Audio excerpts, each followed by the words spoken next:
sendiri mungkin? Enggak sih, biasanya aku sih menyiapkan mental aja, dalam arti maupun apa yang akan nanti dibunyikan dalam tuntutan jaksa kemarin, itu udah menjadikan sebuah hak pekerjaannya jaksa ya, mereka di dalam persidangan, dan aku sih siap aja gitu.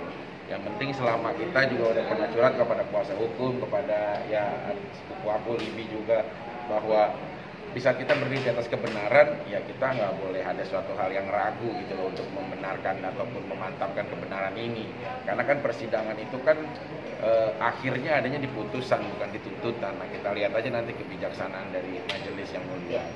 Bang Fikri nanti bakal nulis sendiri nggak sih pembelaannya, sementara Bang Fikri kan yang mengalami langsung masalah ini? Aku udah nulis beberapa, kemarin juga akan ada voice note yang memang tercatat secara formilnya sama kuasa kita juga ya Mas. Bagaimana kemarin saat kita komunikasi ya? Iya. Ya, jadi pada waktu kita tanya jawab kepada klien kami kan kita rekam, itu kita jadikan ini kita masukkan dalam pembelaan. Nanti apa aja yang kira-kira akan Mas Fikri tuangkan dalam tulisannya pembelaannya? Ya nanti itu pada saatnya. Ya nanti kan disampaikan Mas, nanti disampaikan pada waktu pembacaan pembelaan, nanti disampaikan. Unek-uneknya apa Bang Fikri? Yang spesifik aja unek-unek Bang Fikri ketika adanya tuntutan 8 ya nggak ada sih, menceritakan fakta kebenaran yang terjadi aja gitu loh. Ya itu sih yang memang ada gitu loh ya, dan beberapa poin lah pastinya karena ini kan persoalan rumah tangga.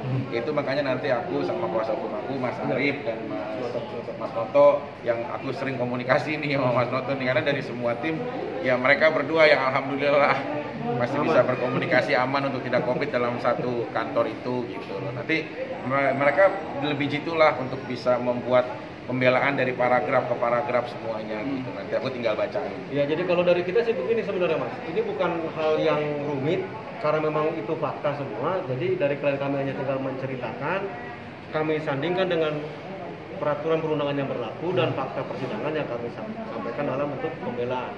Jadi memang ya biasa saja gitu. Karena memang itu fakta yang terjadi. Bukan kita rangkai, bukan kita tambah kurang, memang seperti itu. Ini kan juga belum finish ya Bang Fikri, artinya belum vonis. Ketika tuntutan jaksa 8 bulan, ada keberatan nggak dari Bang Fikri sendiri ketika bikin pledoinya? Ya mungkin dengan adanya pembelaan ya itu nanti kuasa hukum yang berhak untuk menyanggah itu gitu loh. Maksudnya lebih piawai, lebih inilah untuk Tapi Bang Fikri keluarga sempat nangis, terus ketakutan dari mantan istri katanya itu acting. Nah kalau aku sih lebih fokus ya mungkin seorang ibu ngelihat anaknya lagi menjadi terdakwa, ya masa tangisan acting ini kan lagi realita hidup gitu loh, bukannya kita lagi memainkan sebuah karakter film gitu. Tapi aku mah nggak masalah lah, itu haknya dia untuk berasumsi apapun gitu loh. Ya kalau aku sih memang aku lagi menjalankan ini. Kemarin mantan istri juga sempat bilang ada ancaman dari Mas Fikri akan menghancurkan hidupnya. Saya itu, ini emang dari kemarin banyak banget teman-teman media nanya nih Mas Arif, Mas Toto, makanya sekarang nih saya harus luruskan. Saya itu sudah tidak berkomunikasi dari 2019. Demi Allah, saya sebagai seorang muslim, saya tidak ada komunikasi, saya tidak ada telepon, saya tidak ada ketemu, saya tidak pernah ada WA. Nah makanya tiba-tiba muncul WA itu saya bingung gitu loh, itu WA dari mana, WA siapa gitu loh, itu saya nggak tahu sih. Bagaimana saya bisa mengancam, komunikasi aja saya nggak ada gitu. Itu sih maksud saya. WA lama katanya menyimpan buktinya. Ya saya nggak paham ya, permasalahan itu kan udah dituangkan di dalam pengadilan, jangan ditarik mundur lagi jadi wacana baru gitu loh. Itu sih maksud aku, karena kita hormati aja, kan haknya dia sudah diwakilkan melalui jaksa yang Mas Arif. Makanya dalam mendakwa, dalam menuntut, nah hak saya juga dibantu oleh pembela hukum saya dalam persidangan.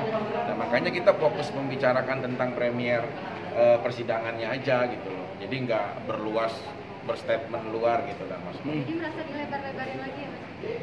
Ya aku sih nggak tahu ya kepentingannya ataupun maksudnya apa gitu. Karena kan selain sidang kan ya kita beraktivitas ya, syuting gitu, apa pagi, siang, sore sampai malam. ya alhamdulillah lah kita masih disibukkan dengan suatu hal kegiatan program yang positif. Ya mungkin karena dia mungkin sering di rumah, ya wajar lah berpikir seperti itu gitu. Kalau nanti udah punya aktivitas, sudah ada pekerjaan juga mungkin berpikiran lebih bijaksana lagi. Jadi makin Tapi Bang, ada kekhawatiran kayak gini, sidangnya masih jalan tapi masih dipanas-panasin, dituduh ini itu. Enggak lah. Ya namanya juga wanita, udah anggap aja perempuan yang bicara seperti itu. Kitanya harus sabar-sabar aja. Bang, ada kekhawatiran tersendiri nggak mengingat nih Mbak Kalina kan lagi mengisi juga nih, lagi ada kandungan. Nah ini karena aku kan syuting, nah yang sering di rumah kan ini saudaraku nih Libi. Nah aku nggak tahu deh, karena dia kan sering komunikasi sama Kalina, sering kayak kemarin ngajin surat Yusuf buat kandungan aku. Nah jadi Libi yang lebih paham nih bagaimana kalau Kalina di rumah atau seperti apa gitu. Ada kekhawatiran nggak deh kira-kira? Jelas kekhawatiran sih banget ya Kak, karena Berpikir seperti itu gitu. Kalau nanti udah punya aktivitas, sudah ada pekerjaan juga mungkin berpikiran lebih bijaksana lagi. Jadi makin Tapi Bang, ada kekhawatiran kayak gini, sidangnya masih jalan tapi masih dipanas-panasin, dituduh ini itu. Enggak lah. Ya namanya juga wanita, udah anggap aja perempuan yang bicara seperti itu. Kitanya harus sabar-sabar aja. Bang, ada kekhawatiran tersendiri nggak mengingat nih Mbak Kalina kan lagi mengisi juga nih, lagi ada kandungan. Nah ini karena aku kan syuting, nah yang sering di rumah kan ini saudaraku nih Libi. Nah aku nggak tahu deh, karena dia kan sering komunikasi sama Kalina, sering kayak kemarin ngajin surat Yusuf buat kandungan aku. Nah jadi Libi yang lebih paham nih bagaimana kalau Kalina di rumah atau seperti apa gitu. Ada kekhawatiran nggak deh kira-kira? jelas kekhawatiran sih banget ya Kak, karena namanya ini benar-benar kan kehamilan itu banget sama Kalina, sama Bang Vicky. Nah terus ini tugas semester pertama juga yang rawan gitu kan, jadi kepikiran sih pasti. Cuma Libi bilang Kak jangan banyak pikiran dulu, apalagi kan mama juga sebenarnya cuma kan terlebih lagi calon babynya ini kan, jadi jangan sampai gara-gara masalah ini kan amit-amit lah nggak ada yang mau gitu kan, terpaitnya kan seperti dakwaannya itu kan dalam beberapa bulan. Itu yang terlalu pikiran gitu kan, sampai ada suka yang dia gitu kan lebih nanya Kak jangan gitu deh, udah pasti banyak doanya. Dan aku bilang sama Kalina lebih baik banyak